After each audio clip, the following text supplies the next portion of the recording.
This will all be over soon.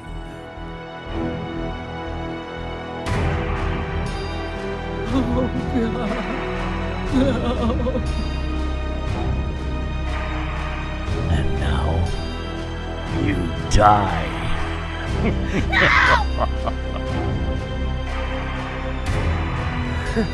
Girls gotta eat. Look at the blood. You can't be real. No. There's nowhere to run.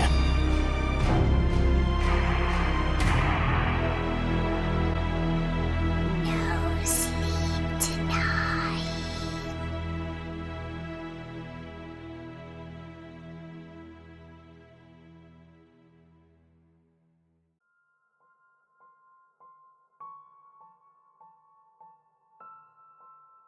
Hello again, and welcome to another episode of No Sleep Tonight. Tonight we bring you a very special episode on a very special night. It's Halloween night. And for our first Halloween episode, we decided to bring in the master of the gleefully macabre and four-time Bram Stoker Award finalist, Jeff Strand. Now, Jeff has written a very disturbing story. It's about a man who has a very sinister plan for a Halloween to remember. Now, let me warn you, this tale is not for the faint of heart or for the sensitive soul. So if you feel you're not up for this journey into darkness, I suggest you turn your radio off right now. There. Now that I've warned you, I would like, if I may, to tell you a story. A story called Bad Candy House.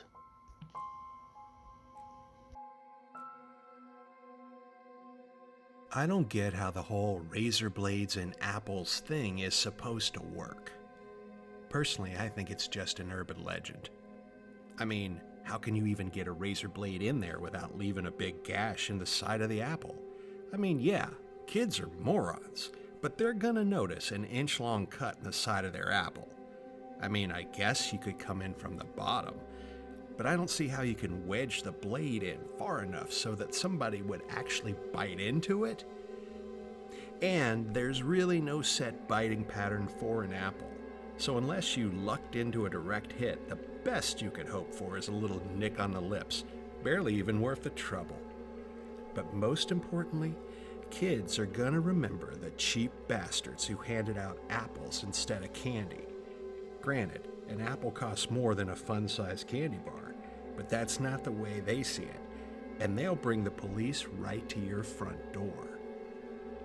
It just wouldn't work. That's why I used arsenic. I inject it with a hypodermic needle in some of the popular chocolates, so even if parents check the candy, they're not going to notice the tiny holes, and the little cretins are sure to just pop those things right into their greedy little mouths. Dead kids. A Halloween present to myself. I wasn't ignorant. I knew I wouldn't be able to kill all of them. As soon as the first one croaked, there'd be mass hysteria all over town, and parents would be yanking the bags of candy away from their screaming brats. But I figured I could probably knock off a few of them before people started freaking out, and in a worst-case scenario where I only killed one, well, hell. At least I'd be responsible for everybody else's candy being taken away. Obviously, the candy would eventually be traced back to me, but that's fine.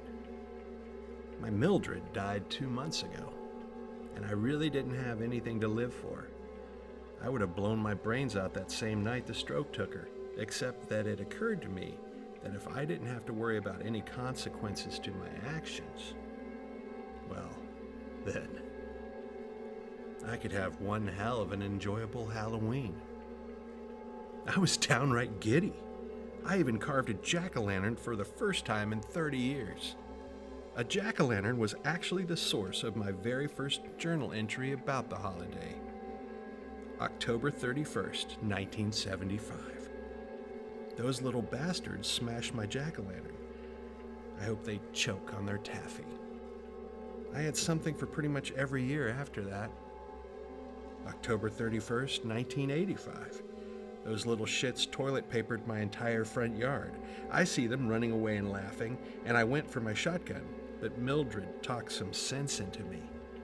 I sorta wish she hadn't. October 31st, 1995. Those little shits put a burning bag of dog crap on my porch. I'm not an idiot. I wasn't gonna just stomp on the thing, so I used the hose on it and put out the fire. It left burn marks on the wood that those little jackasses are gonna pay for, believe me. Then when I went to throw it away, the wet bag broke and spilled shit all over. I went for my shotgun, but Mildred had hidden the shells. I saw the kids watching from across the street, and I gave them a verbal rant that they won't soon forget. I hate kids. October 31st, 2005. Those little Satanists egged the whole goddamn front of my house. One of them threw a damn ham and cheese omelet at my window. Can you believe that? A ham and cheese omelet! I swear to God, if Mildred hadn't pawned my shotgun, I'd be just sitting on that porch picking those little demons off one by one. Boom, splat! Boom, splat! Boom, splat! I hate Halloween. But I didn't hate Halloween this year. I couldn't wait to see what they tried. Eggs, toilet paper, burning bags of crap. Bring it on. This might be the last Halloween our sleepy little shithole town will enjoy ever again. At 6:44, the doorbell rang. Trick-or-treating was supposed to officially start at 7, but those greedy little bastards didn't care. I opened the door. 2 kids were standing there, holding their candy bags out in front of them. One was in vampire makeup and the other wore a Spider-Man mask. I just stared at them, and they just stood there, too lazy to even say trick or treat. Why don't kids say trick or treat anymore? Was the process of securing Halloween candy so difficult that they had to figure out a way to cut down on the manual labor of actually asking for it? These kids today have such a feeling of entitlement that they can't even be bothered to say those 3 little words. They didn't even say hi. They just looked at me, slack-jawed, as if they didn't have 2 brain cells to rub together. To be fair, I couldn't see the kid's face under his Spider-Man mask, but I don't think it's unreasonable to assume that he looked like his vampire buddy. I picked 2 chocolates from the bowl next to the door and dropped one into each of their bags. Enjoy. That's what I said. But I wanted to add, your upcoming death, but wisely didn't. I wondered if they'd even realize the chocolate tasted funny, or if they'd just gobble it down too fast to even notice. Mommy, I don't feel so good, You just had too much Halloween candy, honey. but my stomach hurt. Well, maybe you've learned a lesson for next year. Oh my God! You're vomiting blood! You're vomiting blood! Mike, come quick! Jesus, Tracy, what did she eat? What did you let her eat? It wasn't my fault, you son of a bitch! You let her eat all the fucking chocolate! I hate you! I hate you! I hate... Her tongue just fell out! It just fell right out of her mouth! 9 minutes later, the doorbell rang again. 2 teenage girls were there. They looked way too old to be trick-or-treating and were probably just collecting candy to sell for drug money. Not only did they not say trick-or-treat, but the spoiled little debutantes weren't even wearing costumes. You can't have candy without a costume. We are in costume. What are you supposed to be? I'm Paris Hilton, and she's Jessica Simpson. Paris Hilton, shouldn't you be having sex on a webcam somewhere? You're such a perv. I'm not the one dressing up like a slut. Well, thank God for that. All right. Here's your candy. Great costumes. You look just like them. Now go away. I'm going to tell my parents about you. They lock away creeps like you. I probably shouldn't have harassed them. If their parents did come over and cause problems, I might not get to distribute enough of the chocolates. But it was fun. The flood of kids started a few minutes after that. I smiled, politely, complimented their costumes, and enjoyed merry thoughts about their upcoming deaths. I fantasized about horrified parents having to walk around the bodies littering the streets, unable to cross the street without accidentally stepping on another corpse. I knew it wouldn't happen quite like that, but it was fun to pretend. A mother showed up, holding a baby in her arms. The baby had kitten whiskers drawn on its face and wore a pair of fake feline ears. It was too young to even hold the plastic pumpkin by itself. The mother held it instead. Did she think a baby could appreciate the holiday? I dropped a poison chocolate into the pumpkin. A mother, stupid enough to give chocolate to a baby, deserved whatever happened. I'd given out about half of the bowl when 3 kids showed up at my door. They were all tall enough to be teenagers, although their identical skeleton masks hid their faces. Trick or treat, give me candy, old man. Oh, that's real clever. You make that up yourselves? You gonna give us candy, or what? Yeah, I'm gonna give you the candy, all right. I dropped one in each of their bags. Happy Halloween. Suddenly, all 3 of them pulled out squirt guns, and before I could react, they squirted me in the face. I slammed the door and cursed loudly. You bastards! I cursed even louder as the smell made it abundantly clear that the squirt guns weren't filled with water. You hellspawn sons of bitches! I rushed to the kitchen sink and turned on the faucet. If I weren't planning to kill myself tonight, I would have gone to the police station first thing in the morning and demanded DNA testing on the urine. This was exactly why they all needed to die. You couldn't shoot a man in the face with bodily fluids and expect to live through the night. Rotten bastards. Brats. I hated them all. I wished I could just walk through their homes, spraying piss-scented arsenic into their wide-open mouths. Maybe I wouldn't kill myself tonight. Maybe I'll stay alive long enough to enjoy their fatal reaction to my treats. Hell, maybe I'd go on the run for a few days, but return for their funerals. I could even walk up to their dead bodies in their open caskets and squirt them in the face. Good times. I ignored the next couple of doorbell rings while I thoroughly washed my face with soap. My left eye stung a bit, and a drop or two seemed to have gone up one of my nostrils, but at least none had made it into my mouth. Nice and clean. I returned to my door-answering duties. The next kid actually said the magic words and politely thanked me for his chocolate, so I hoped that he'd hear about the other deaths before he ate the piece I'd given him. I was almost out of candy and ready to shut down for the night when somebody rang the doorbell over and over. Officially, trick-or-treating was supposed to end at 9 o'clock, and it was 9:03, so I felt that I'd be justified in punching this little shithead in the face. I opened the door and saw a kid in a skeleton mask, the same mask those other 3 kids had been wearing. I wasn't sure if he'd been part of that group, but I hated him anyway. Trick or treat. Yeah, whatever.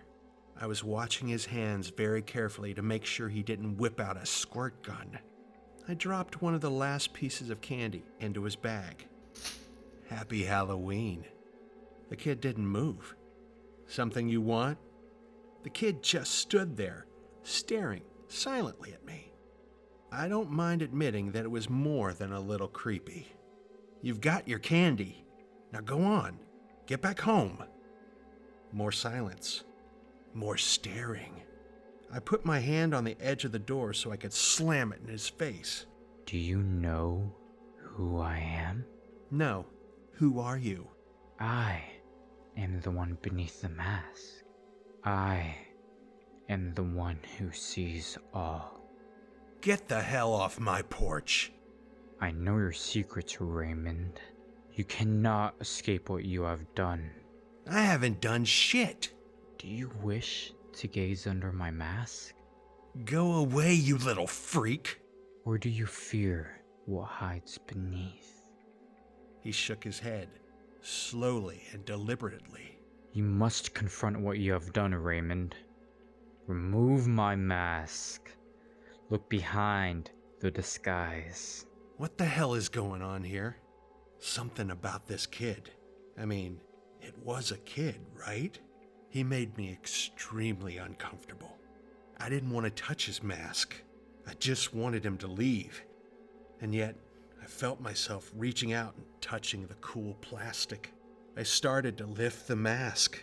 And then a warm stream of piss got me right in the goddamn lips. Sucker! I stumbled backwards as the son of a bitch squirted me again. I'm an old man, but unspeakable rage does a lot for one's ability to move fast. I rushed forward, ignoring the third squirt that got me in the hair, and I grabbed this kid by the collar. I dragged him inside, threw him in the living room floor, and then slammed the front door. It was just a joke. A joke, huh? Then shouldn't at least one of us be laughing? I don't know. Isn't that part of what makes a joke a joke? What if I made you squirt yourself in the mouth? Would that be funny? No. Are you sure? I think it would be hilarious. I'd bust a gut. Give me the squirt gun. The kid quickly tossed me the squirt gun. I pointed it at him and pulled the trigger. But it was almost empty, and only a few drops trickled out, landing on my shoes and carpet. This did not improve my mood. Take off the mask. He quickly pulled off the skeleton mask and threw it aside. He was one terrified-looking kid. I approved of that. He looked about 16 and was making a valiant but ineffective attempt to grow a mustache. Did you egg my house last year? No. Liar! I didn't. The kid started to get back up, but I pounced upon him. I was pleased with my own strength as I grabbed him by the ears and I slammed his head against the floor over and over until he stopped moving. I checked his pulse. Not dead. Good. I hurried into the kitchen, opened the drawer where I kept random junk, and I got a roll of duct tape. Quickly, before he could regain consciousness, I taped his wrists together and his feet together. The doorbell rang during this process, but I ignored it. I woke him up with a slap to the face. What's your name? Gary. Gary. Why did you make the decision to squirt me in the face with urine? Did you think that was a nice thing to do? It wasn't my idea. Was it your urine? No. Now, I'm sure you wouldn't lie about such a thing. I'll be right back. I returned to the kitchen and got a carton of eggs out of the fridge. Then I walked back into the living room, set the carton on the coffee table, opened the lid, and held up one of the eggs to show Gary. For true revenge, this thing should be rotten. But I don't want to keep you in my house long enough for these to go bad. I threw the egg at him as hard as I could. It splattered on his chest. I'd been aiming for his face, but that was okay. I pelted him with the rest of the eggs, feeling a rush of adrenaline with each throw. He laid there, covered with yolk and eggshells, and it was one of the most beautiful sights I'd ever witnessed. Next, I grabbed some spare rolls of toilet paper out of the closet. I wrapped him up like a mummy, kicking him a few times when he struggled too much. I didn't have any dog crap handy. In theory, there was no rule saying that a dog had to be involved, and I briefly considered another option, but then I decided that I had too much dignity. Besides, I figured that the kid himself was nothing more than a piece of crap, so why not treat him that way? Oh, he screamed good when I lit him on fire. Even though it was Halloween and people were used to kids screaming, I knew he'd attract unwanted attention before too long. As he flailed around on the ground, burning and screaming, I noticed his head bore a striking resemblance to one of my old jack-o'-lanterns that those kids had smashed. A few blows with the baseball bat, and he resembled it even more. I sat down on the couch to relax. I got so caught up in staring at his body that the arrival of the police took me by surprise. Freeze. Don't move. Oh my God, Lon, is that what I think it is? Jesus Christ. Marty, get a blanket on that kid. Quick. They carted me away and put me under 24-hour surveillance, so my whole plan to kill myself was botched. Sadly, I hadn't planned for police intervention this soon, and so I really hadn't covered my tracks. They discovered the syringe and arsenic and quickly went door to door telling people not to eat any Halloween candy. I have to admit, knowing that I'll spend the rest of my life in prison is nowhere near as appealing as suicide. I keep trying to get a rope or knife or something, but the guards are watching me good. I guess I won't be seeing Mildred anytime soon. The worst part is that, as a prank, the guards keep toilet papering my cell. They've also hung up Halloween decorations. And the worst of them, Steve, he just loves to knock on the bars and say, Happy Halloween, asshole! That said, I'd do it all over again if I could. It was still the best Halloween of my life.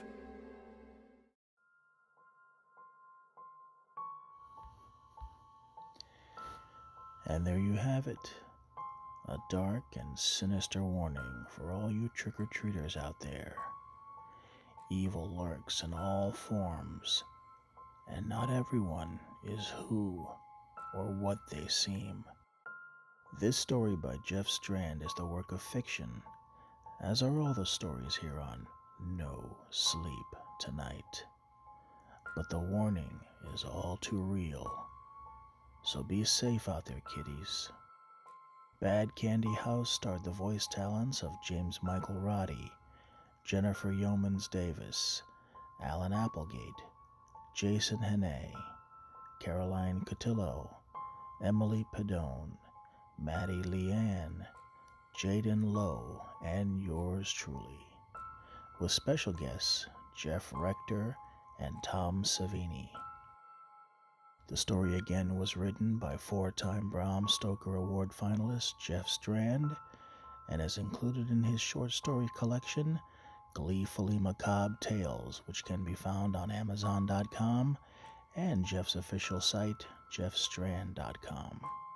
So make sure to subscribe to our channel and stay tuned for another bone-chilling tale that is sure to provide no sleep tonight.